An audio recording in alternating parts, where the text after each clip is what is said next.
Gracias por estar en compañía de Tendencia de Estado una vez más. La política en otra dimensión para Francisco Tavares y Adrián Lebrón.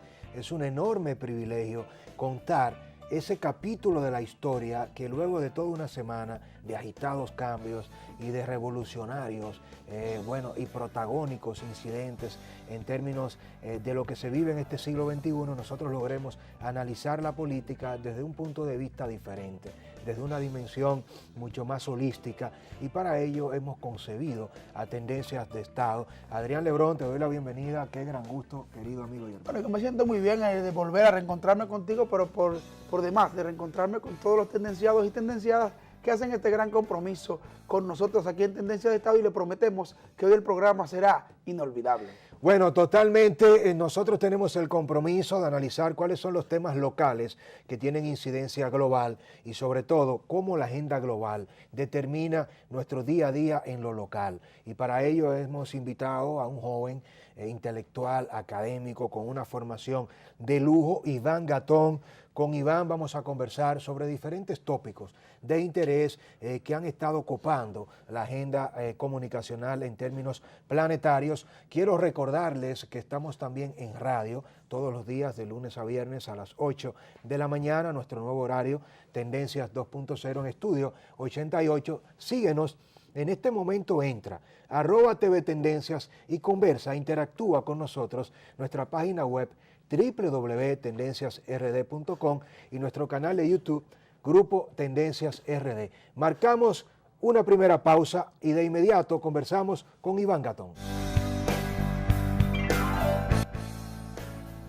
Iván Gatón, bienvenido a Tendencia de Estado. Qué gran gusto reencontrarnos contigo. Oh, gracias por la invitación, un placer.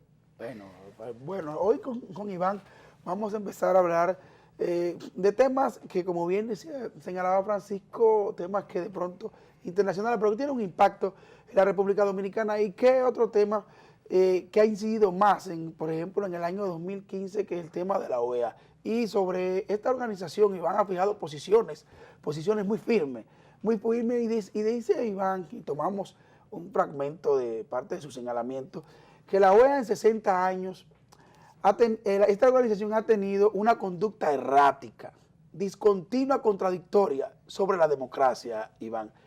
Y yo me pregunto, y te pregunto a ti, ¿es ineficaz la OEA? ¿Podríamos decir que ha sido una institución ineficaz desde el punto de vista de la República Dominicana? Bueno, desde el punto de vista de las relaciones internacionales hacíamos esa afirmación porque la OEA surge en Colombia en el año 1948 con aquella famosa reunión en la cual nuestro representante era nada más y nada menos que Joaquín Balaguer Ricardo.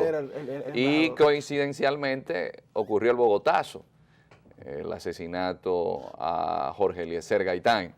Y cuando surge la OEA había regímenes dictatoriales en la región.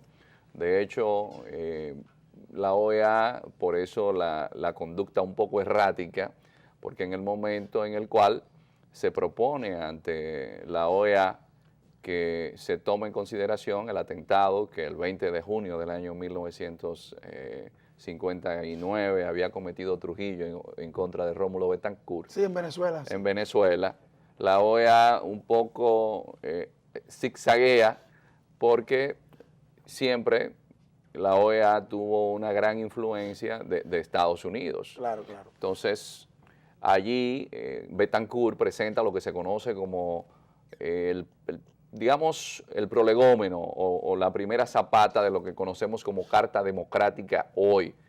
Y es una política, desde la perspectiva venezolana, de atacar a dictaduras. Y de ahí vienen las sanciones de la OEA contra Trujillo, pero la OEA un poco quiso sacar el cuerpo a la situación en aquella famosa cumbre que se hizo en San José de Costa Rica, claro, porque no quería entonces que luego, con el debilitamiento de Trujillo, llegara a otra Cuba. Luego, la OEA, vemos cómo en el año 1965, todos sabemos que bajo el marco de la Carta de Naciones Unidas, para hacer uso de la fuerza, es decir, el capítulo 7º de la Carta de Naciones Unidas, se requiere la aprobación de los miembros del Consejo de Seguridad.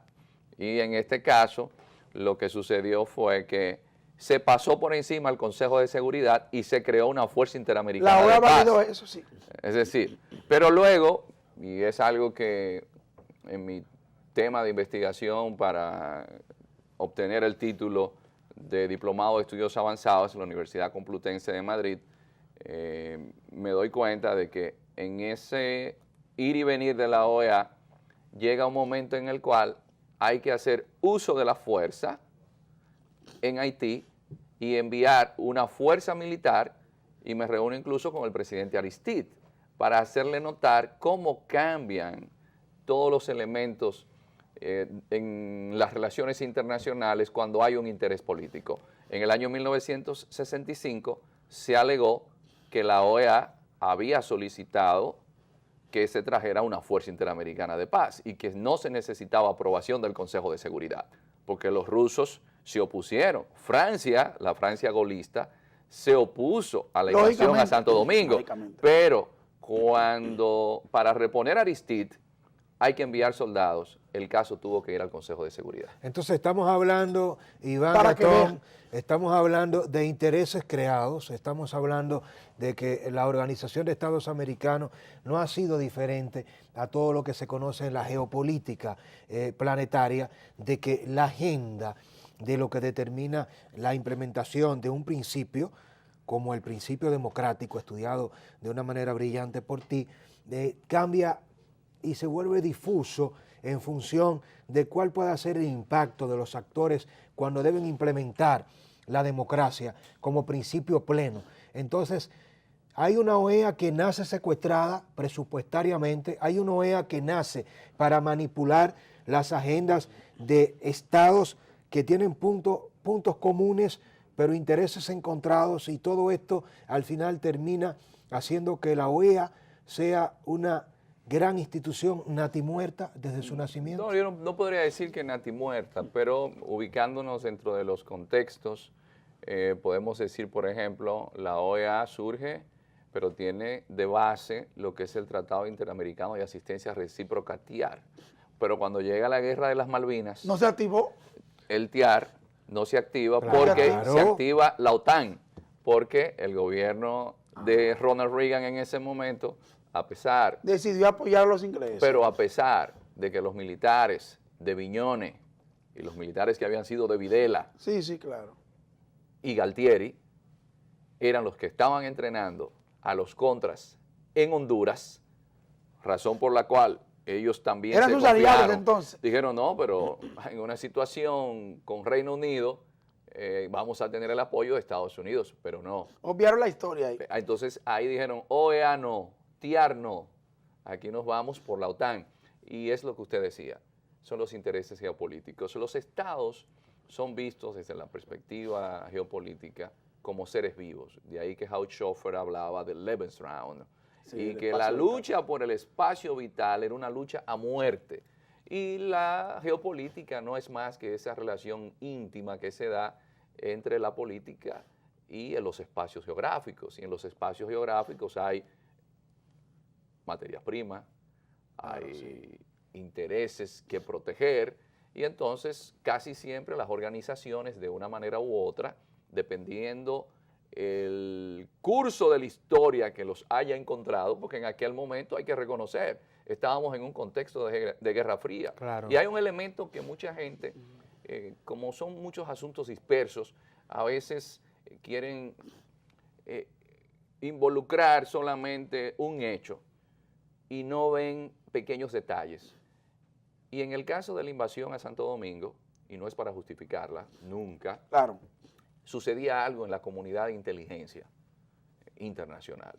Y es que había una persona que no lo encontraban, no había forma de ubicarlo. Y coincidía esa fecha con el levantamiento en Santo Domingo, y era Ernesto Guevara. Ernesto Che Guevara se había ido de Cuba. Se había ido de Cuba al África, había entrado por el lago Tangañica y había estado allí. Llegó a Bolivia. No, África, estaba en llega África. de último. Él llega incluso con más de 170 soldados cubanos, pero todos negros. Todos negros. El único blanco era él, a un punto tal que Nasser lo relaja y le dice, pero tú querías ser Tarzán en la selva. Tarzán, Es decir, exactamente. Claro. parte de esa forma que tenía Nasser tan espontánea, porque le decían, mira, es que a ti no se te iba a aceptar. Y entonces coincide que el Che estaba en el Congo, porque fue a apoyar a Laurent Kabila, Sí, a Kabila. que luego Kabila finalmente en la República Democrática del Congo se derroca o sale del gobierno porque muere de cáncer Mobutu Sese Seko Nyebendu Wasabanga, a quien conocíamos como Mobutu, el famoso dictador que se Que duró conoció hasta los como el 90. Zaire. Y Sí. entonces ahora tenemos como presidente al hijo Que lo de... sucede Iván. en el poder. Entonces se da esa coincidencia y piensan que el Che está en Santo Domingo. Eso fue, Había eso fue había un una rumor. confusión de inteligencia. Había una ¿Qué porque no detonó? aparecía. ¿Qué Entonces, detonó? eso ayudó, no digamos que fue determinante. Eso ayudó, pero siempre hubo un temor a que Santo Domingo se convirtiera en una Cuba. Y es que República Dominicana es una frontera hacia Estados Unidos. Es parte de lo que los romanos, desde la perspectiva geopolítica, llamaban el Mare Nostrum. Y es, por ejemplo, lo que para Rusia es Crimea. Es parte de su Claro. patio trasero. Es decir, en geopolítica... Es una especie de estrecho, Iván, de estrecho ¿crees que- tú que entonces la OEA, en todo este contexto que vi muy claramente explicas, debe ser objeto de una profunda reforma? Porque siempre la han acusado de ser una institución con pocos dientes, es decir, con poca capacidad para poder hacer cumplir sus mandatos. Bueno, los cubanos ayudaron mucho en esto también, porque en aquella famosa reunión que hubo de la OEA, en la cual fue el Che en el año 1962 en Montevideo, le acuñaron el nombre de Ministerio de Colonias de Estados Unidos. A la OEA. A la OEA, sí. Eso fue un San Benito que a la OEA se le hizo muy difícil cargar. Pero los tiempos cambian. Cuando cae el bloque socialista, por eso es que hay que verlo todo en términos geopolíticos. Claro. Cuando cae la URSS, llega a la OEA el colombiano César Gaviria, que había sido presidente de Sí, Colombia. claro. Y la OEA comienza con las misiones de observación electoral, que esto sirve de base luego para esa famosa Carta Democrática que se rubrica a instancia de Estados Unidos en Lima, aquel fatídico 11 de septiembre del año. La coincidencia que trae la historia. Coincidencia, que estaba allá en Lima, nada más y nada menos que el secretario de Estado norteamericano. Juegos de poder, Iván Gatón. Pareciese que, bueno, hablar con Iván sobre los aspectos internacionales es una especie de narración en una historia vinculante a la geopolítica, que no es más que la defensa de ese espacio vital que cada nación quiere garantizar para sus ciudadanos, para sus grandes protagonistas. Iván, el tema obligado es Francia, ataques terroristas, el resurgimiento de esta gran amenaza del Estado Islámico y la guerra civil en Siria. Vamos a la pausa y al regreso analizamos, descodificamos desde adentro cuáles son las causas y consecuencias de estos atentados en Francia y de qué manera República Dominicana juega un rol importante también para planificarse de cara al impacto en todo Occidente. Pausa y al regreso mucho más con Iván Gatón en Tendencias de Estado. De regreso en esta propuesta Tendencia de Estado, Iván Gatón. Bueno, una vez más nos estremecemos, Francia, París, una ciudad que recibe más de 60 millones de turistas al año, una metrópolis de la cordialidad, la historia interrumpida por este gran y cruel acto terrorista. Tus valoraciones, tu lectura, ¿por qué Francia, Iván? ¿Por qué en este momento? Y definitivamente, ¿qué tanto tiene que ver este rol que ha jugado Francia para recibir a todos los refugiados sirios? Sí, ¿por qué Francia? Porque Francia está de una forma u otra en el tablero geopolítico de lo que fue el desmembramiento del Imperio Turco Otomano con los acuerdos Sykes-Picot. Y son los franceses y los ingleses quienes deciden cómo dividirse todo el Medio Oriente. Y la división de Siria viene dada a partir de esa situación. Y entonces los franceses siempre tuvieron más influencia en Siria, de una forma u otra. También todos estamos conscientes de que el Estado Islámico de Irak y el Levante tiene como objetivo no simplemente crear un nuevo califato, sino atacar a Occidente. Y los países donde hay gran cantidad de musulmanes, de una manera u otra, esto les sirve de base. Y en el caso de Francia, es, como usted decía, París es un emblema. Y lo que el ISIS siempre ha hecho desde el inicio de su surgimiento y la primera presentación pública del califa Ibrahim o Abu Bakr al-Baghdadi el día 4 de julio del año 1914, fíjense, 4 de julio, día de la independencia de Estados Unidos. Así es. Siempre ha utilizado... Todo tiene símbolos, todo. Sí, todo es en base a semiótica. Su nombre es el nombre del primer califa que sucede al profeta Mohammed. Todo es en base a simbologías. Entonces eligen París, pero París tiene, bueno, Francia tiene casi 5 millones de musulmanes. Sí, sí, claro. Entonces, Una gran comunidad. Hay un caldo de cultivo lógico ahí. Entonces, tienen a Francia, dicen, pero tenemos musulmanes allí, lo cual va a generar una situación de disgusto, como decía Tomás Piketty. Ahora la gente va a tener prejuicio contra los musulmanes, pero son los musulmanes que vienen de Argelia, que nosotros colonizamos y que peleamos hasta ayer contra Ahmed bin Bella y el Frente de Liberación argelino, pero son la gente de Marruecos también. Del norte, todo el norte. Todo el Magreb, parte del Magreb, pero es crearle una situación a lo interno de Francia que, como decía Piketty, el asunto es que en los banlieues, en esos barrios depauperados, digámoslo así, dentro de Francia, la mayoría son musulmanes. Así es. Entonces, todo Saint-Denis. todo esto está fríamente calculado porque le crea una situación muy difícil a Francia. Primero, porque, de hecho, esto es una marca, es decir, esto es un hito, un atentado en París, pero un país que tiene muy buenos servicios de inteligencia. Pero también te voy a dejar adicionalmente el inconveniente de que ahora la gente, siempre que vea a alguien con las facciones nuestras, va a pensar que es un potencial terrorista. Y los que hemos vivido en Europa, hemos sufrido la discriminación. Total y radical.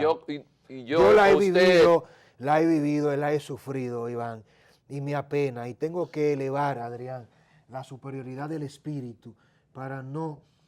Iván, y yo sé que tú también te refieres a eso, discriminar de manera contraria a todos nuestros pares conciudadanos europeos, porque qué difícil es sufrir la discriminación en Europa. Pero también llega un musulmán y lo ve a usted por el fenotipo y es Salam Aleikum, y ya usted está usted está siendo objetivo de decir, lamentablemente este era el lugar más apropiado para usted hacer ese tipo de propaganda. Fíjense que luego se hace un atentado en contra de Rusia, pero lo interesante del atentado con el avión, donde murieron 224 personas, incluyendo 40 niños, wow, es que se hace en un envase de una gaseosa. Algo tan rudimentario como esto. Es lo que utilizan, pero primero ellos tomaron fotos, hicieron una buena publicación porque tienen excelentes directores de cine. Y de social media, tienen un equipo social media. Una producción de alto nivel. Tienen una producción que incluso le dicen, vea la próxima semana la conquista del pueblo vecino a Raqqa.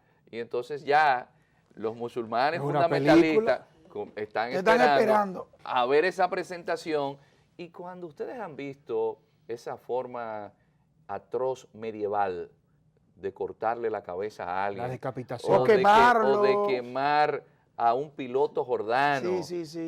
Ustedes dicen, pero ¿y hasta dónde puede llegar la barbarie? Pero todo esto forma parte de la simbología del terror. Iván, entrando a ese punto, vamos a ayudar un poco a los televidentes, a los tendenciados y tendenciadas a entender un poco este complejo escenario, teatro del conflicto del Medio Oriente y cómo yo creo que ha pasado a una nueva dimensión en la guerra civil siria y esta relación entre Irak y Siria. Tú tienes dentro de Siria al gobierno sirio apoyado por Rusia.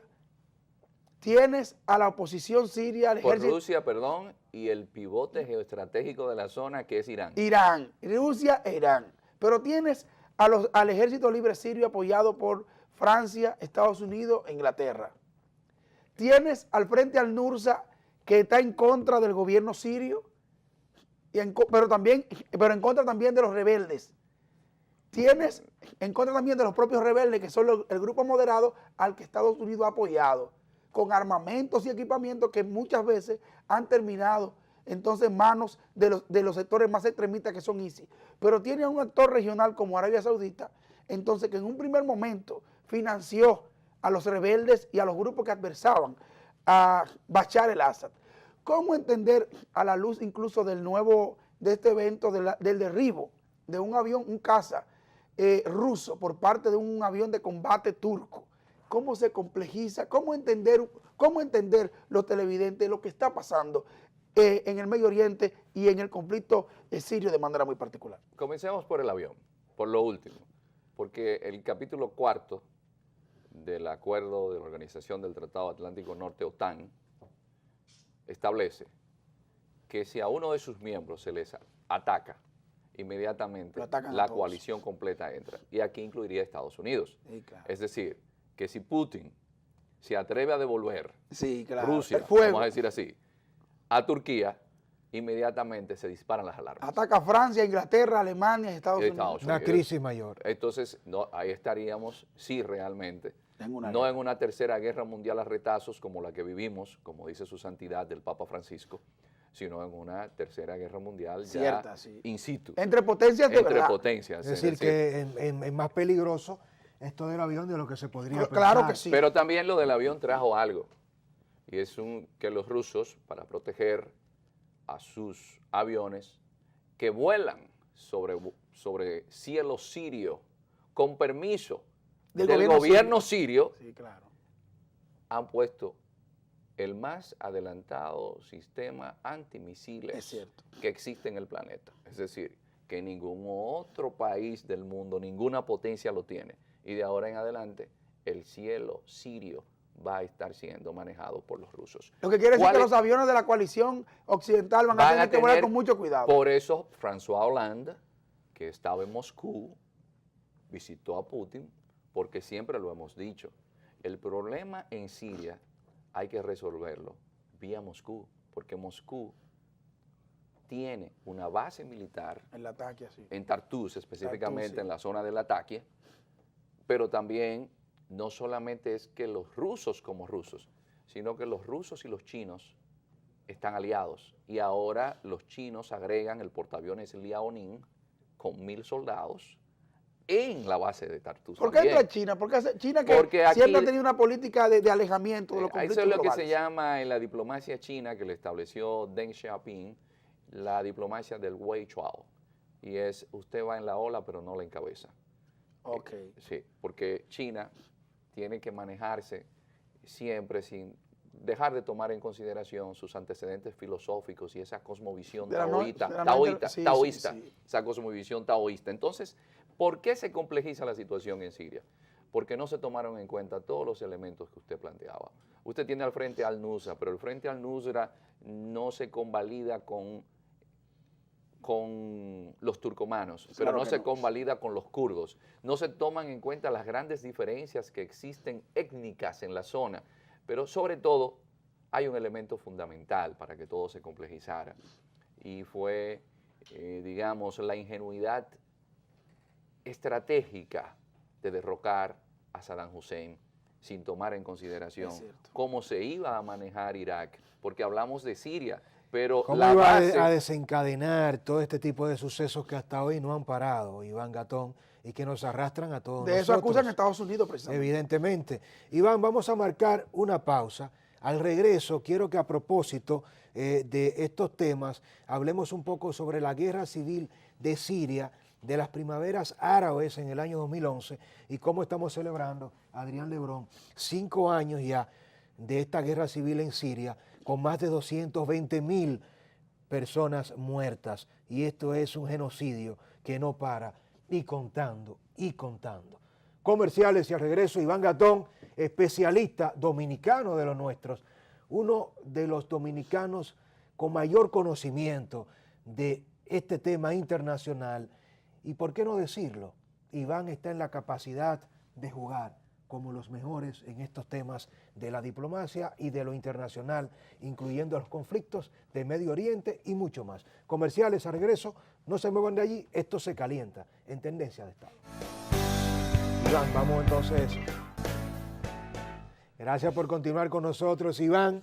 Guerra civil en Siria, año 2011, primaveras árabes, corrupción, desigualdad social, violación de derechos humanos, movimientos sociales se desplazan, comienzan a reclamar un proceso de cambio, se inicia allí lo que muchos no previeron, a 4 años ya, a 5 años de esta guerra civil, estamos hablando de que los miembros del Consejo de Seguridad de Naciones Unidas son los que están propiciando el armamento para la guerra civil en Siria, están aprovechando el negocio, 220.000 personas ya muertas, 3.9 millones de desplazados, y estamos hablando que los sirios son un negocio también en estos corredores del Estado Islámico, que sus autobuses llevan a estos millones de sirios a territorio turco, y luego entonces regresan cargados de petróleo, de baterías, de pan, de harina,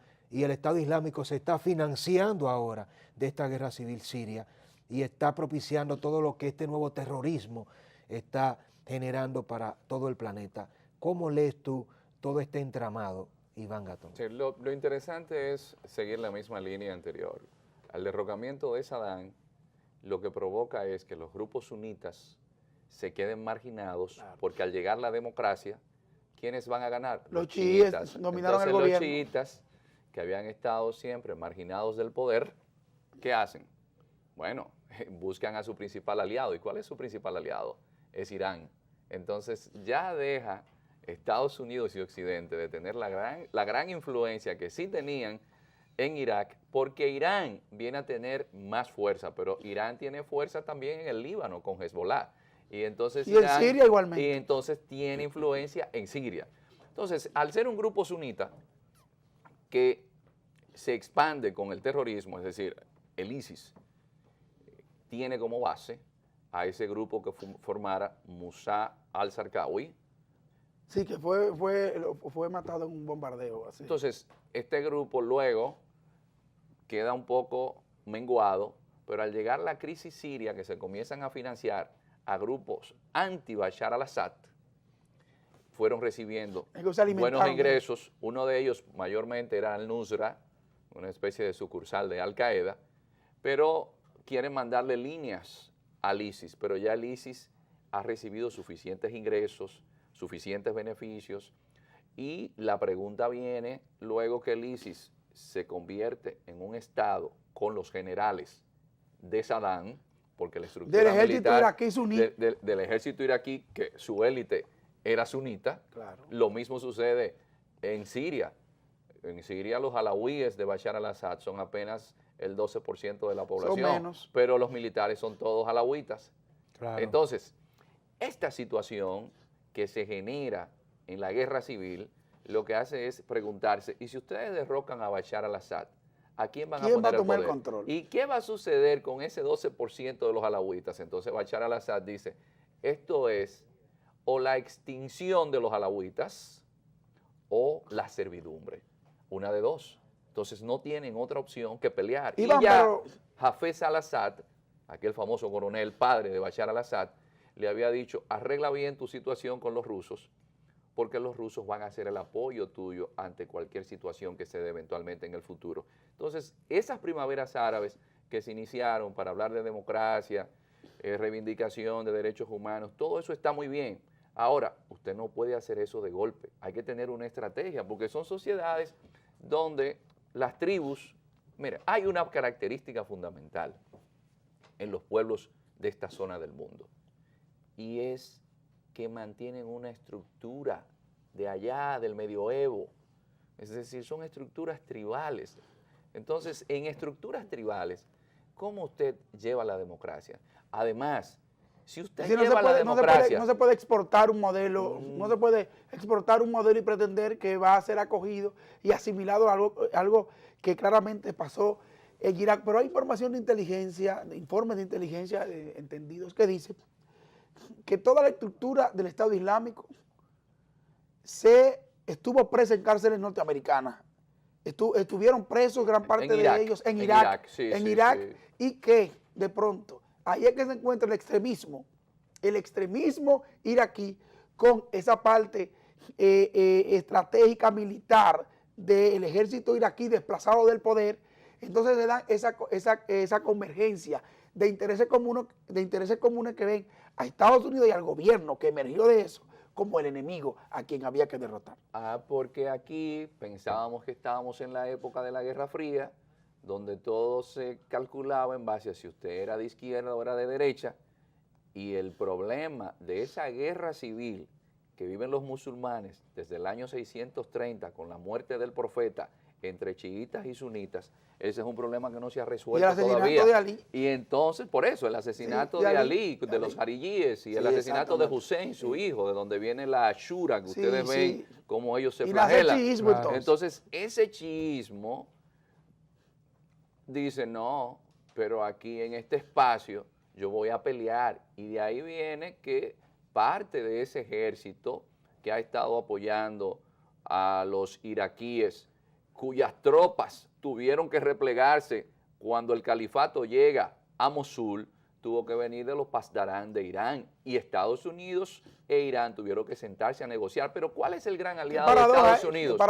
Es Arabia Saudita, pero Arabia Saudita es enemiga de Irán. Es suní. Entonces siempre ha existido una lucha entre esos chiitas que sienten que no se respetó la filiación sanguínea de Ali, que era primo hermano y además esposo de Fátima, y también asesinan al nieto, y ellos entienden, los chiitas, para ponerlos en términos cristianos, que los sunitas vendrían a ser como los hijos de Judas Iscariotes. Entonces, los chiitas se sienten ser los marginados del mundo islámico, a pesar de haber sido los seguidores reales de la Shia, de la parte sanguínea. Entonces, aquí hay una lucha de poder entre los sunitas de Arabia Saudita, pero las monarquías que están en los Emiratos del Golfo, que la mayoría son sunitas, pero la población es chiita.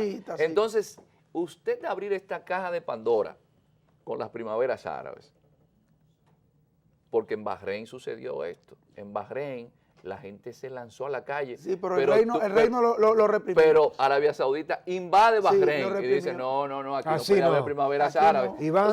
Iván Gatón, bueno, al final de este extraordinario programa tenemos que entrar un poco en el ámbito internacional que toca lo local. Haití, Iván Gatón.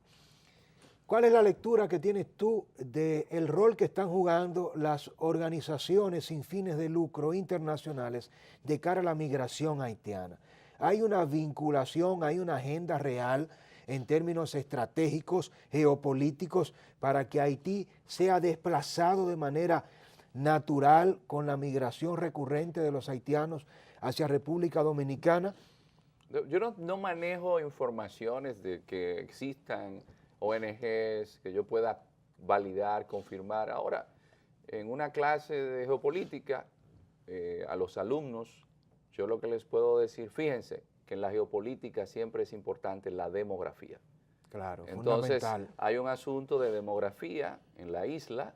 Cuando usted toma, es una isla que tiene casi 77.000 kilómetros entre los dos estados. Pero Haití tiene 11 millones de personas, un 1.8% de su superficie cultivable. De este lado somos 10 millones, pero como dice Jared Diamond en su libro Colapso, y que le presta atención a la situación de la isla, la Hispaniola. La crisis medioambiental. Dice, no, pero aquí vamos a tener en el futuro los haitianos per cápita 4 hijos. ¿Qué va a suceder? Entonces, la geopolítica, como decíamos, es esa relación íntima entre la política y la geografía por la búsqueda de recursos. Cierto. Entonces, ¿podremos producir los recursos para alimentar a más de 20 millones y de tantos. personas en la isla.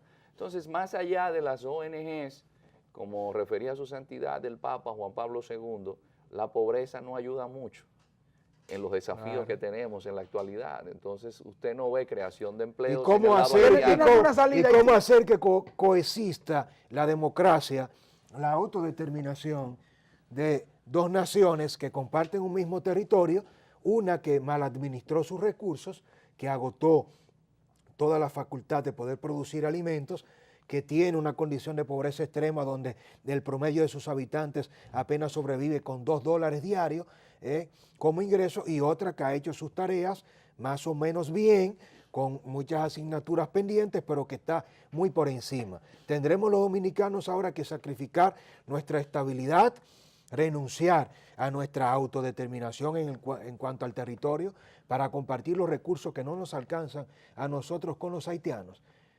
Es decir, ¿de qué manera vamos nosotros ahora a plantear esto que no sea a través de la violencia y de la crisis? Porque aquellos están empujados por el demonio de la prisa llamado necesidad, y nosotros estamos viendo más el futuro. Iván Gatón, geopolíticamente, con el componente militar, el componente de la seguridad, ¿qué ves tú en el conflicto dominico-haitiano? A futuro.